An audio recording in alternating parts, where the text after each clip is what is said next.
मी तुम्हाला आज एक लाईव्ह पोर्टफोलिओ दाखवणार आहे. एका क्लायंटचा पोर्टफोलिओ आज 1 करोड क्रॉस झालाय, पण त्याच्या मागची हिस्ट्री सांगणारे व्हिडिओ एंड पर्यंत बघा.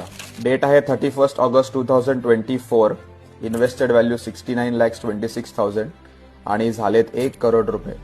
याच्या मागची स्टोरी नीट ऐका, खूप शिकण्यासारखं आहे. हा क्लायंट माझ्याकडे 25,000ची SIP करत होता. एकदा डिस्कस करताना असं जाणवलं की 1 जुलै 2023ला त्याचा पोर्टफोलिओ साधारण इन्व्हेस्टेड त्याला 7,84,000 होते आणि साधारण 10 लाख झालेले. क्लायंटचं एज होतं 53. त्याचं असं म्हणणं होतं की ॲट एज ऑफ 59 और 60 असा पोर्टफोलिओ झाला पाहिजे जेणेकरून काहीतरी SWP अमाऊंट येईल. मी म्हटलं तुमचा सेकंड फ्लॅट आहे ना, तो विका आणि ट्रस्ट बी म्युच्युअल फंड्समध्ये टाका, पैसे भरपूर पैसे बनतील. त्याने ते ऐकलं आणि ऑगस्टमध्ये त्यांनी पैसे टाकले.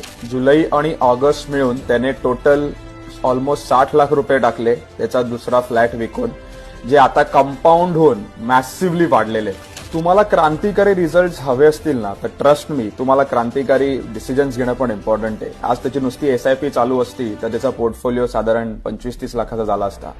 पण फ्लॅट विकून जे पैसे आले प्लस त्याची जी SIP चालू आहे त्याने आज पोर्टफोलिओ 1 करोडचा झालाय. मित्रांनो, mutual funds are magical. Trust mutual funds. You have to trust Rahul Kulkarni. Thank you very much.